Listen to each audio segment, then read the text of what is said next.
one knows what it's like to be the sad man, to be the Bears fan behind this stash.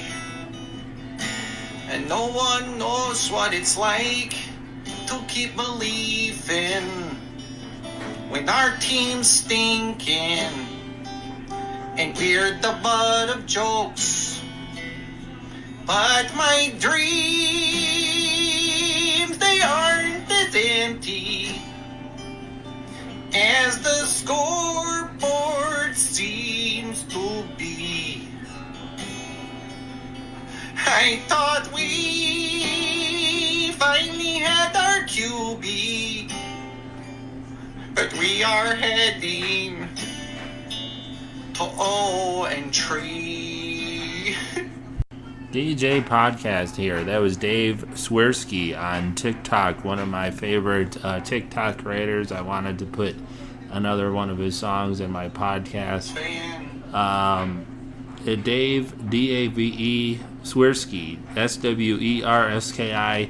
He does song parodies. I kind of feel like that one fits for this episode because the Bears were officially eliminated from any type of playoff contention. They only had 6% of a chance going into this game, and they needed to win out. But here we go. The Bears in the Brown games. The Bears at the Browns. Here's what I thought. I was recording a little bit in the middle of the game. Have a great day. Bear down, guys. DJ Podcast, David James. Welcome to you to another episode, another Chicago Bears episode. What are we doing with Justin Fields? You know, that is the main question that we have to answer is what are we doing with Justin Fields? I'm watching the Bears-Browns game. They just got the interception and scored to go up 14-7 here in the third. What a defensive game, right? A very defensive game. We expected that. It's very rainy defensive game. I believe the first quarter was 0-0, and the second half ended at 7-7. Boy, I've been looking at this game from multiple different directions, kind of looking at coaching and everything like that. To me, that was a very big coaching, kind of a coaching error. I really felt like with how poorly the offense and defense, both offenses were moving, how poorly both offenses were moving, they should have went with the field goal by Santos. It would have been a long field goal, like something like 50-something yard field goal.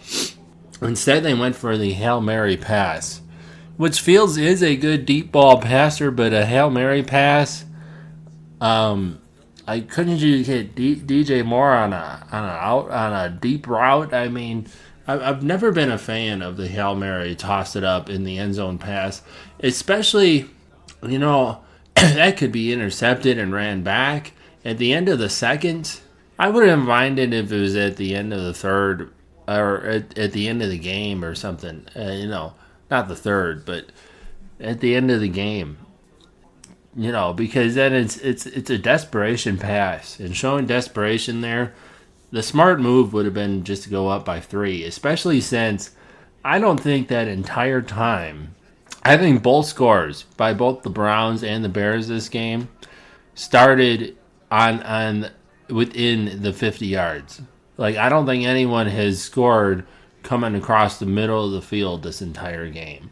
You know, it's always been, all the plays have been because of defensive stops. All the scoring has been because of defensive stops giving the offense half the yard, literally half the yard to play with. You know, it's been deep, long drives. I think all your drives in this game are under 50 yards, even the scoring drives. So it's such a defensive game. I guess you could say you jumpstart it and you do this Hail Mary pass, but those Hail Mary passes are such 50-50 jump ball You don't know what's going to happen. It could be easily intercepted because you're giving both sides time to get the ball,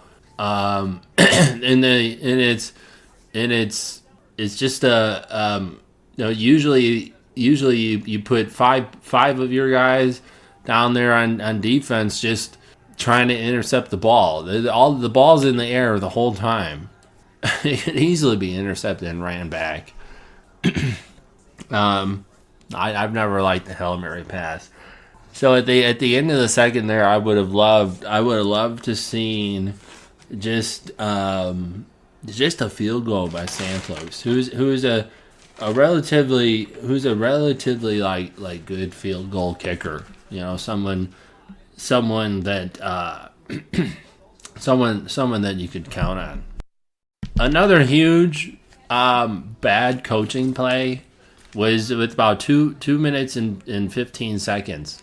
Right after the contested DJ Moore catch, there was a catch where Moore caught it like right on the out of bounds line, and it was called back. It was ruled not a catch.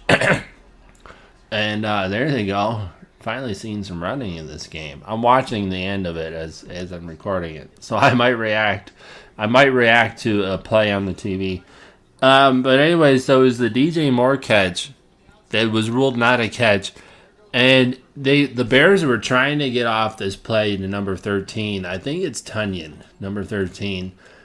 He's trying to get the play off to him before the review, the challenge flag gets thrown. And the very next play that the Bears have, it was ruled an incomplete pass, the DJ Moore one.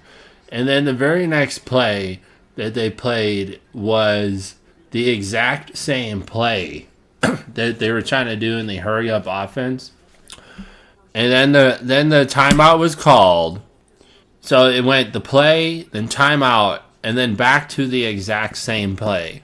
And Justin Fields went to the exact same player who on the hurry up play before the timeout, he was open on that play, wide open. So you don't think the Browns, one of the better defenses in the league, is gonna say, "Hey, you block that guy on this next one, see if it's the exact same play"? Why are we calling the exact same play 2 times in a row? B, if you want to call the exact same play, I don't mind it. Because one of them was a hurry up, and the next one, okay, came out of the review. That's another thing. You had like 2 minutes to come up with another play to play in this moment. You're coming out of a review, and reviews take forever. And you play the exact same play. If you're gonna play the exact same play, then the throw can't go to the same guy unless if he's wide open again. You don't think the Browns adjusted for that play? Coming out, like, oh yeah, you got to cover this guy. He's been throwing them to him all game. 13, Taylor Scott. I'm watching him right now. They've been trying to get the ball to him because he's fast and scrappy, and they just got a first down with him here in the third. About 9 minutes left to go in third. I like the Scott guy. I've been saying that a lot. But anyways, so you're throwing to him twice, back-to-back plays. It's like you gotta dial up a different play coming out of a review. I don't know why you're continuing with the same play, or at least say, hey, scan for the next player. Like they're probably gonna cover him because we already saw him wide open. Our coverage failed on that last one. This is Browns, one of the best defenses in the league. The Bears, one of the best defenses in the league, right? So what is this? Is this Luke Getsy? Is that what it is? Is he the real? He's the real problem. He's the real problem coach, right? I've been seeing really, really awesome play from Matt Eberflus's defense. And he's a defensive coach, and we're finally starting to see the Bears with defense. Look, they bring in Montez Sweat. You know, they started to rebuild this defense. Edmonds had another interception. We're starting to see interceptions. We're starting to see fumble recoveries, right? The Bears are playing defensively really good, and I might be flipping slightly on the thought that Eberflus is a bad coach. He might be a good defensive head coach, but and we're seeing it here at the end of the year that he can actually hold teams to pretty low scores, or at least come up with some 3-and-outs or get some sacks or something. Like, we're finally starting to see some good stuff from the defense, which is said to be Eberflus's quality. So this year, I think it's Luke Getsy. I have a feeling that the path that the Bears are going to take is going to be fire Luke Getsy, keep Eberflus, and I think they're leaning towards keeping Fields.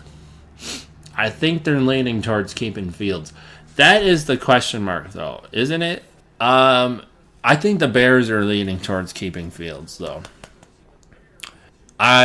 However, though, that will ultimately put Eberflus on the hot seat. Whatever decision is made, I think Eberflus survives longer if he takes a new quarterback. If I'm just trying to talk out how I think that the knowing the Bears organization and knowing how they usually do things, they might surprise us. They might surprise us and do a new quarterback. That depends on how much control Poles has in this situation, what Poles is really thinking. Maybe a little bit of Kevin Warren, the Bears like president of operations. He said he wants to get more involved in the team side, and not just the rebuilding of the. They're gonna. I have a feeling that they're gonna clamp down on the actual permits and plans for the new Arlington Heights stadium. That has not been officially confirmed, but they bought the stadium. They bought that racetrack, Arlington racetrack, which would make a perfect place for a to move Soldier Field to the suburbs. I personally, I'm for it. I like it. They need a new big stadium that they can attract more revenue and have concerts and stuff. Maybe host a Super Bowl. Wouldn't that be awesome? You'll never host a Super Bowl in Chicago if you don't have a bigger stadium. And preferably a dome. You'll never host it. I hope a dome with natural grass. I think the Las Vegas. I'm sorry. It's the not the San Diego Los Angeles Chargers. Yeah, they switched cities there, and I always forget. I always want to say San Diego and then Las Vegas, but Las Vegas is the Raiders. Anyways, it don't matter. I think the Raiders have the same thing too, the dome with the natural grass, and I really, really, really hope that the Bears stick with natural grass and don't do turf. I'll be disappointed, especially since I've seen the technology now of the dome with natural grass, where the grass slides out of the dome so they could water it and feed it and give it proper sunlight, and then it rolls back into the stadium. Like, they move the entire field and they roll it outside of the stadium, and then they roll it back in. It is the most craziest, awesome, most innovative thing for domes, because the AstroTurf has been proven to have worse injuries, and that is something that needs to be addressed. I don't want to see the turf with the extra injuries, especially it's affecting my team. Players like natural grass.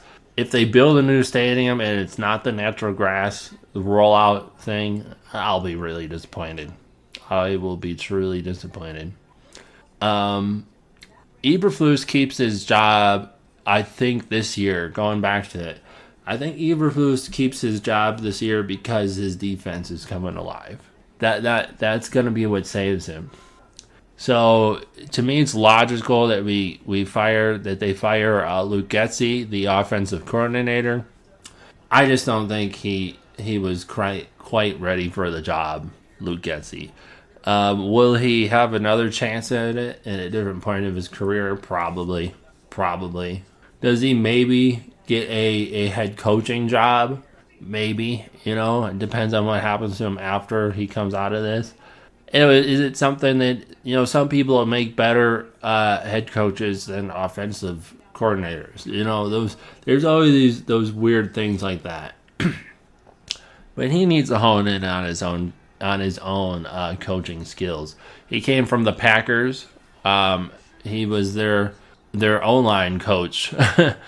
That's what it was, or quarterbacks coach or something like that. So that's who Luke Getsy was, coming from the Packers.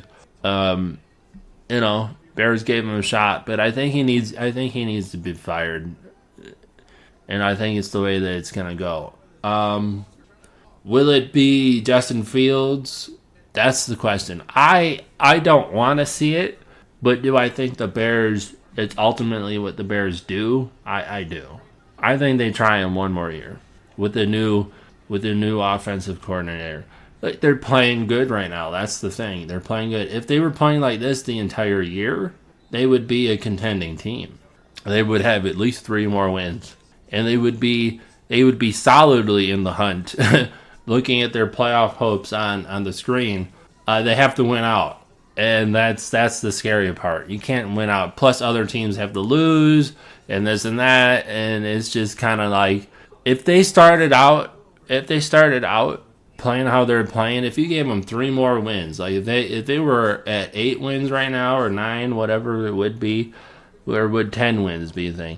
If they were at 8 or 9 wins right now instead of 5, like, you would be going, all right, they play the Packers, they just beat up on Detroit. I think they have another game with Minnesota. It's like the games are in front of them. That's what you would be saying right now. But they started off so slow.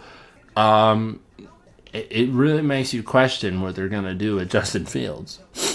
Right? It really makes you question what they're going to do with Justin Fields. Like I've seen in this game, where it just seems like he's slow to throw the ball, or he's just kind of indecisive. He's kind of just indecisive on it. He hesitates.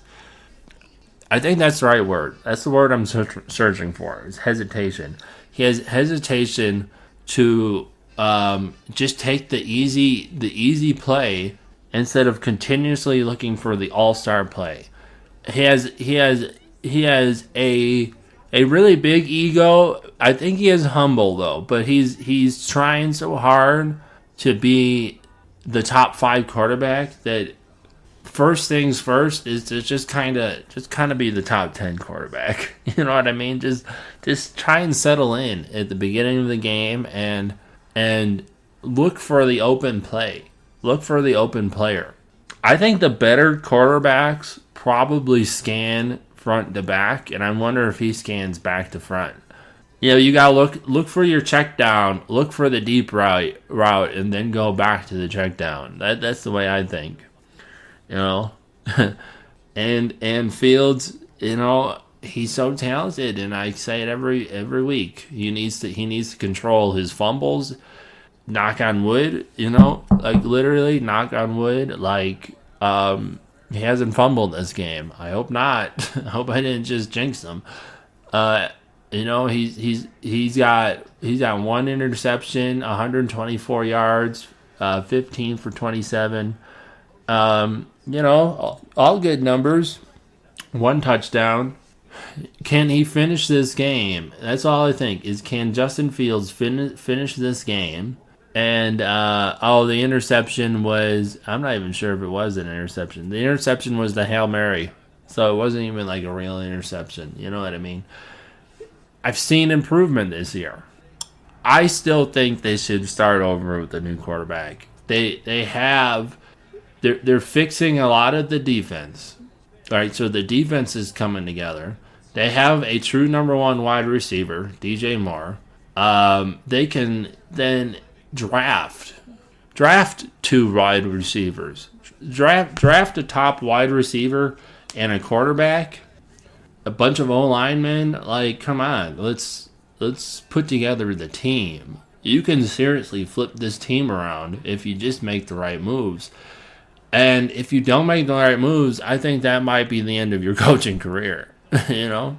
And I just watch all these screenplays. Like I just watched another screenplay to DJ Moore where Justin Fields is holding on to the ball and getting sacked on a screenplay when a screenplay is a quick pass. He did throw it quick, but it was sloppy. I'm watching the replay. He threw it quick. Oh, it was tipped. You see, it's almost like you got to be even faster than that. And the announcer just said it right. Like the Bears were taking over the momentum, but the Browns defense, the Browns are still like holding in there. Where it's like really, if you would have just gotten a field goal after that, instead of the Hale Marry pass, if you would just had the field goal, you'd be 20-7 right now, and you'd be feeling just a little bit. Then let's just get another field goal. This is a chip away game. It's a chip away game. You got to make Joe Flacco. That's right, Joe Flacco.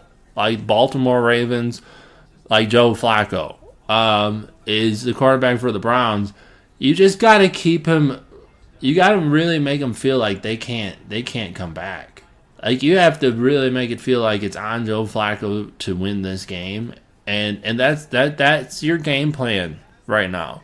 You're up 17-7. And it's like, just get a field goal. Get another.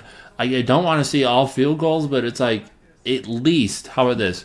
At least get in field goal range. I think a lot of times the Bears and rookie quarterbacks need to think to themselves, get into field goal range. Basically, get into field goal range. I'm not saying stop there. I'm saying make sure that you at least get a field goal. Right? Just get ahead a little bit more.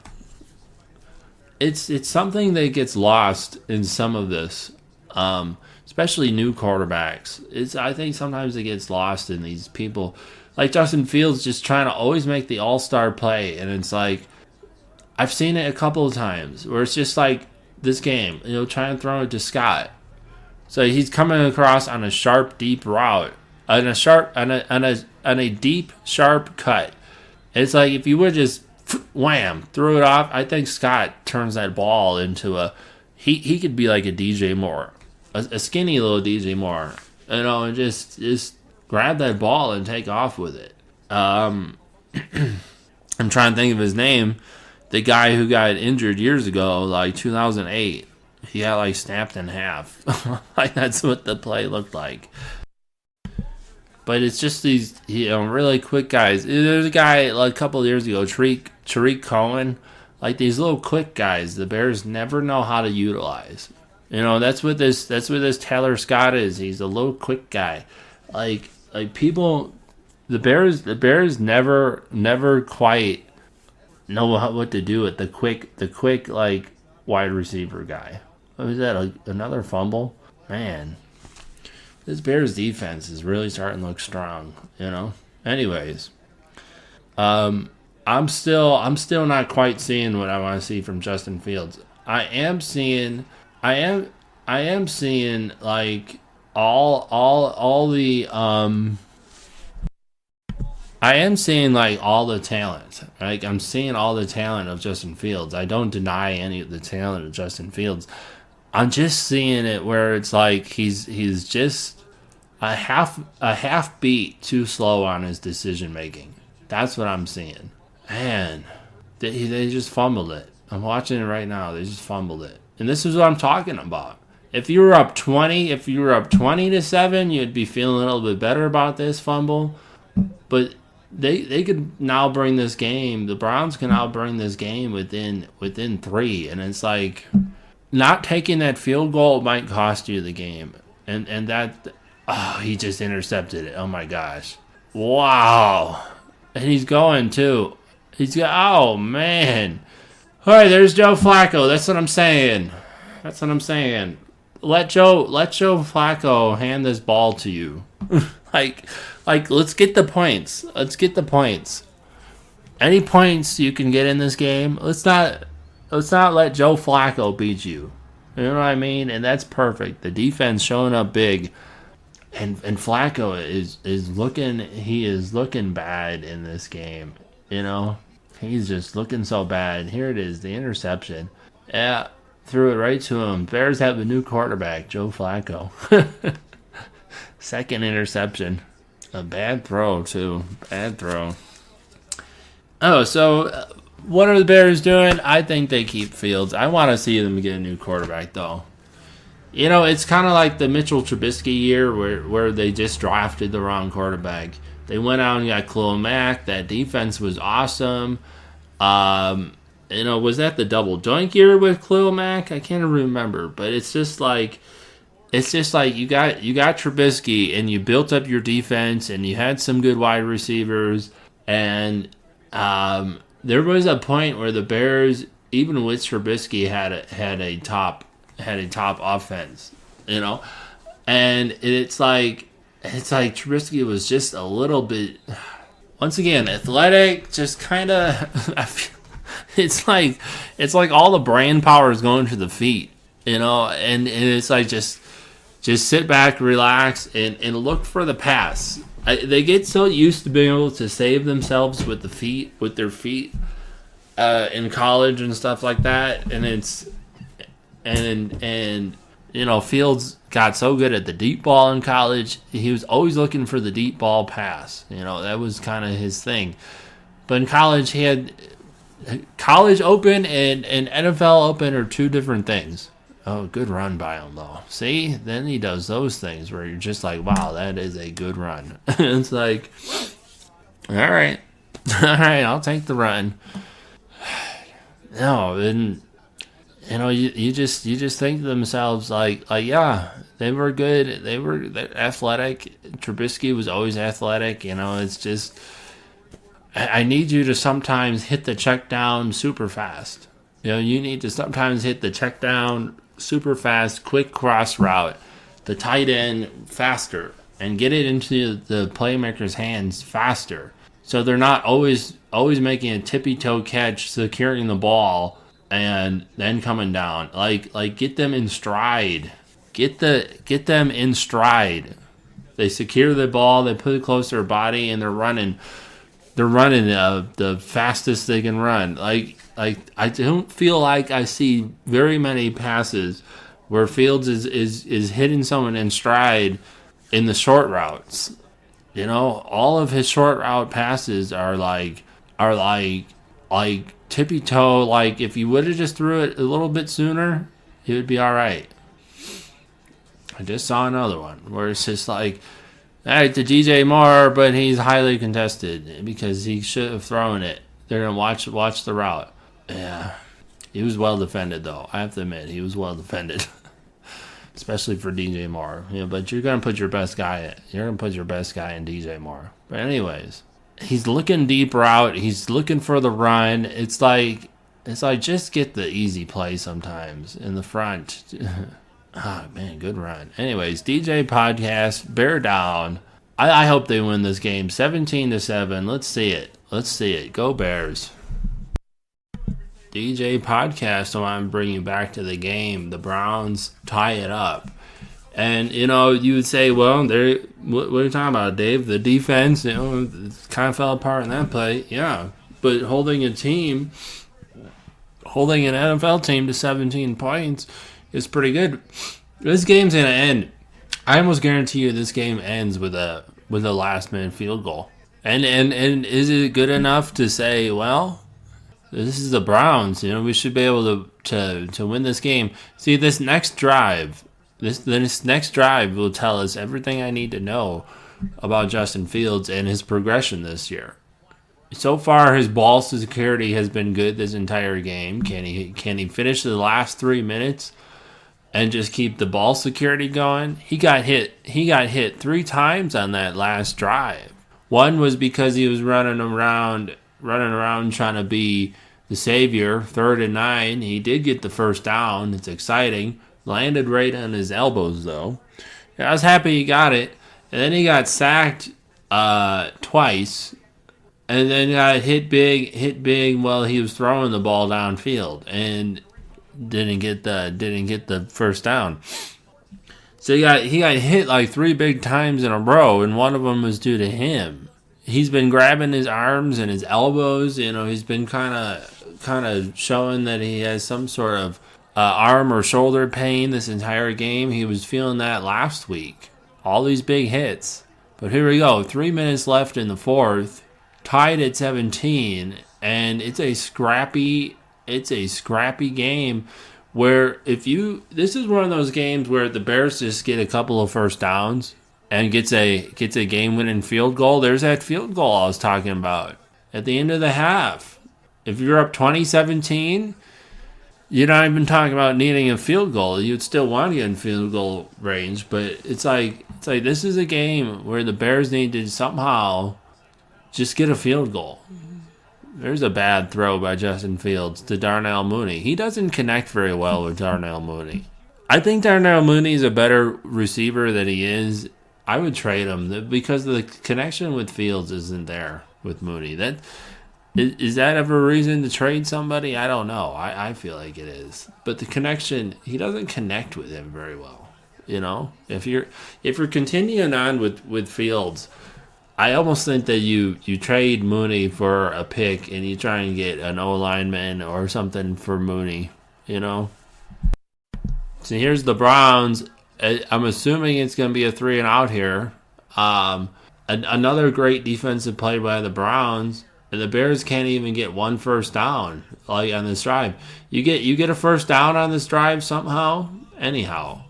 You know, he's holding on to. I still feel it's the same narrative. He's holding on to the ball too much. Get the ball out to somebody, you know, and let's see him play it. I don't know if they get the ball back or not in this last 2 minutes.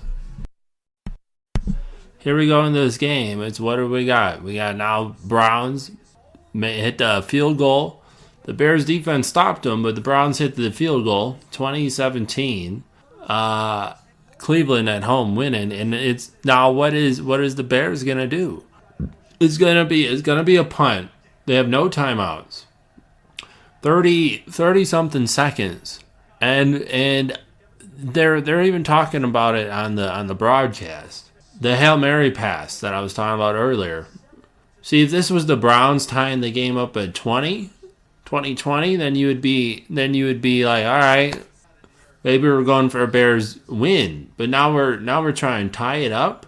You see, you're chasing those points. In such a tightly contested game, you don't want to be chasing 3 points. That's what I was going with. So is that the offensive coach decision? Is that a Matt Eberflus decision? You know, is it Luke Getsy or is it Eberflus? You know what I'm saying? They're going to be set at it was a touchback. The kickoff touchbacks, they're going to be set at the 25. And they're going to need 25 yards in 30 seconds here, which is possible. But you can't dilly-dally. You can't be holding on to the ball for 7 seconds. This comes down to all Justin Fields. This comes down to completely Justin Fields. Is he going to be holding onto the ball too long, not making decisions? You have 32 seconds. You have 32 seconds to get this ball in field goal range and tie it up and put it into overtime. And a dropped catch. All right. That was Scott dropping the ball there. So what's going to happen? All right. You're down to 25 seconds. You got some players down on the field. DJ Moore was wide open way on the left, but that would have been a complete across-the-body throw. So you don't really want to see him force that if anyone sees that play. But here we are, 2nd and 10, and what's going to be the play? What's going to be the call, you know? All right, here they go. No timeouts left. 10 seconds left. Career long for Santos is 55. They need to get about 10 more yards and get out of bounds. They have no timeouts, and the Browns call their final timeout. I think, all right, that's dumb. Whatever. Trying to get set up on defense. They got Joe Flacco looking on. You know, he's got this win in his pocket, depending on what happens with Justin Fields in this next throw. You know, he's ready to erupt and be like the hero of this game, or it's just going to be another game where the Browns lose you know. And then you got the Bears, technically in the hunt, but not really. They got to win every game out. And just imagine this game meaning something. It's like, boy, this would be sad, like losing to the Browns. Here's Fields running around trying to make a play. He slings it out of bounds really hard. All right, I guess we try it one more time. That play took 5 seconds, so you got 5 seconds left, and you try it. You try it one more time, or do you line up for like a 60-yard field goal? Like I have no idea. I would have almost. Oh no! See, a run they would have never set up and spiked the ball in 10 seconds. It's got to be an out of bounds throw, and it's a 3-second play. It's a 3-second play. 1, 2, 3, 4, 5 is no. Out of time. Out of time.